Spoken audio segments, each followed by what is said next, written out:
ketiganya, cinta yang dipertaruhkan dan cinta yang tergantungkan di tengah-tengah.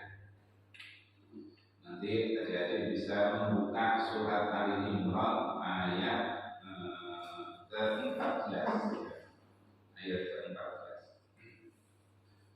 Zujina linnasi hubbus syahwat minan nisa'i wal banina wal qanatiril muqantarati minal dhahabi wal fiddati wal khayril musawwamati wal an'ami wal hars dzalika mata'ul hayatid dunya wallahu indahu husnul. Jadi memang sejak awal itu sudah dibikin oleh Allah Subhanahu wa taala. Di sini disebut dengan kata zunina. Ya. Di sini ada mabni mazulnya. Jadi dihiasi kita semua ini oleh Allah Subhanahu wa taala, dihiasi pada diri kita ini hubus syahwat, cinta kepada syahwat. Syahwat yang menjurus kepada hal yang ini kalau dilakukan dengan baik itu menjadi kebaikan kepada kita. Tapi kalau dilakukan dengan cara yang salah itu sudah menjadikan salah. Sehingga kita sebut cinta yang dipertaruhkan atau cinta yang tergantungkan. Kita baca terjemahnya.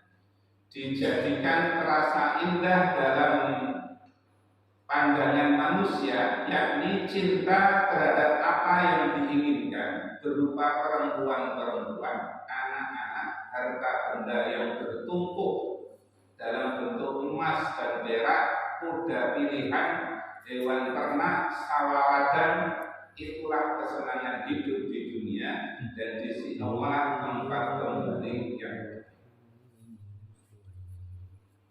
Jadi cinta kepada wanita, kita semua laki-laki di sini pasti nanti akan cinta kepada wanita.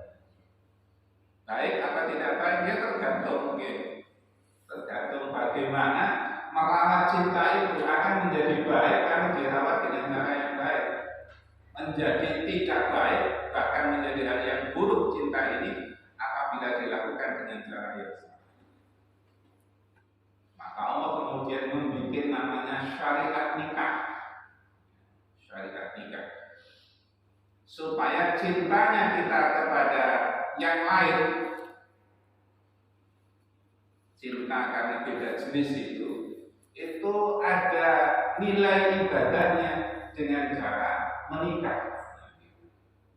Jadi adik-adik sudah selesai sekolah, sudah bekerja, memiliki kemampuan, maka boleh menggunakan syahwat dalam bentuk cintanya kepada wanita dengan cara menikah. Dan menikah itu hanya saja ibadah yang paling hebatnya, paling hebat. Kenapa begitu?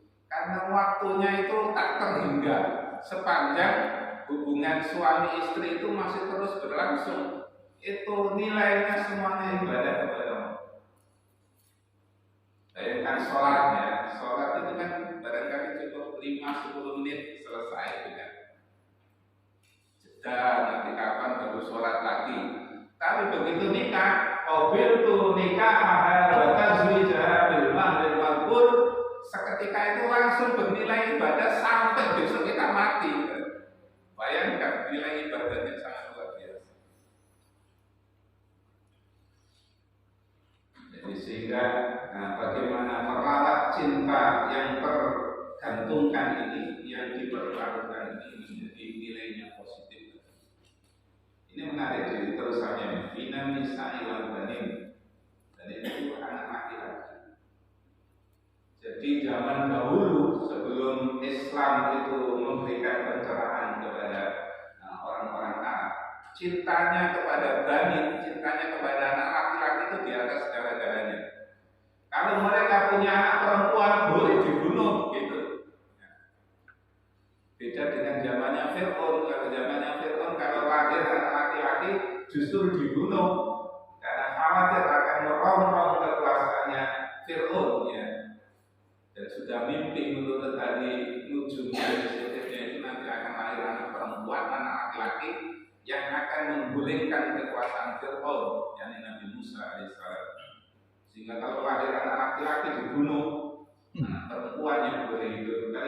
jadinya dibalik ya. Jadi kalau lahir anak perempuan boleh dibunuh ya. Kalau anak laki-laki dibanggakan karena mereka yang akan meneruskan generasinya. Kalau perempuan dianggap hanya menambah beban kehidupan saja. Sehingga perempuan dibunuh. Sampai ditulis di situ Umar bin Khattab pernah ya melakukan yang seperti itu, sehingga suatu ketika Umar bin Khattab itu nangis sendiri, setelah nangis tertawa senyum-senyum sendiri. Terus ditanya oleh sahabat-sahabat yang lain, kenapa Umar jadinya kok habis nangis terus senyum-senyum sendiri? Dia menjawab, bagaimana saya tidak menangis, bukan perempuan saya bunuh dengan tangan saya sendiri. Betapa besarnya dosa saya waktu itu sebelum masuk Islam. Lalu terus senyum-senyum sendiri. Iya, setelah masuk Islam, dosa-dosa yang telah lalu diampuni oleh Allah Subhanahu wa Ta'ala, asal mau istiqomah pada jalan Allah, akan diberi keselamatan hidup. Seperti itu. Apalagi terusannya ini, masya Allah ya, cinta kepada zahab, ya, kepada emas berlian.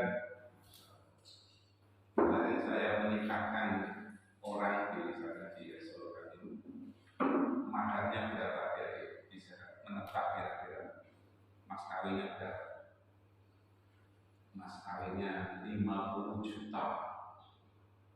Setelah saya tanya orang tuanya, ini kerjanya di mana? Kok mas kawinnya hebat? Biasanya mas kawinnya paling 50.000, 100.000, ini kok sampai 50 juta.